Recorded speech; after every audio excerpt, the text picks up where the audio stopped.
அசைக்க முடியாத ஜெப வாழ்க்கைக்கு, தொடர் ஜெப வாழ்க்கைக்கு அபிஷேகத்தினுடைய ஒத்தாசை, ஆவியானுடைய ஒத்தாசை இங்கு நமக்கு தேவை. ஆழத்தில் தள்ளி கொண்டு போய் மீன்களை பிடிக்க முடியும், வலையை போடுங்கள் என்று சொன்னபோது வலை கிழியத்தக்கதான மீன்கள் கிடைத்தது என்று நமக்கு தெரியும். அப்போ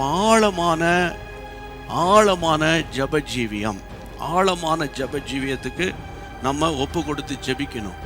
ஆழமான ஜபஜீவியத்துக்கு அப்படின்னா அபிஷேகத்தோடு ஜெபம் பண்ணால் தான் அந்த ஜெபிக்க போராட்டம் வந்தாலும், அதாவது ஜெபிச்சு என்னத்தை கண்ட, சும்மா டிவி ஆஃப் பண்ணிட்டு படு அப்படின்னு வீட்டார் சொன்னாலும் நீங்கள் எந்த அளவில் இருக்கிறீங்க கொஞ்சம் நீங்களே மெஷர் பண்ணிக்கலாம். அது யாரும் ஜட்ஜ் பண்ண வேண்டிய அவசியமே கிடையாது. நீங்களே உங்களுடைய மெஷர், உங்களுடைய அந்த ஸ்பிரிச்சுவல் மெஷர், ப்ரேயர் மெஷர் இல்லை, அதை நீங்கள் ஈஸியாகவே நீங்கள் இந்த ஆழங்களை படிச்சுக்கிறீங்க. இப்போ கர்த்தருக்கு மகிமை உண்டாவதா.